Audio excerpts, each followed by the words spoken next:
আমাদের বাংলাদেশ হাজার বছরের পুরনো এক ঐতিহ্যের দেশ। এই মাটির হাড়ি, পাতিল, কলস, মটকা একসময় এগুলোই ছিল প্রতিটি ঘরের গর্ব।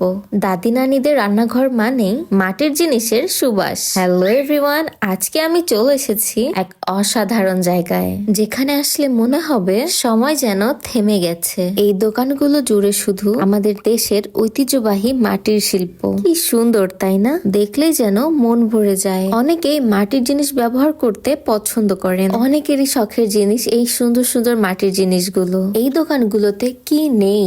পিঠা বানানোর পাত্র থেকে শুরু করে গৃহিণীদের প্রয়োজনীয় সকল জিনিস রয়েছে এখানে। রান্নার হাঁড়ি, পাতিল, ভাতের হাঁড়ি, পানি রাখার কলস, ফুলের টব, চায়ের কাপ, থালা বাসন, এখানে সবই হাতের তৈরি। প্রতিটি জিনিসের পিছনে আছে একজন শিল্পীর ঘাম, শ্রম আর ভালোবাসা।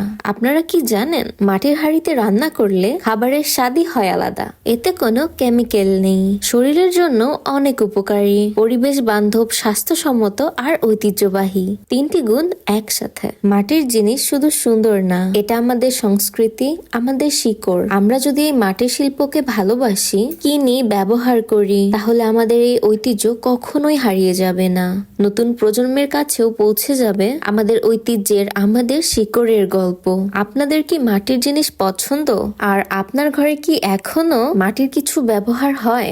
কমেন্টে অবশ্যই জানাবেন।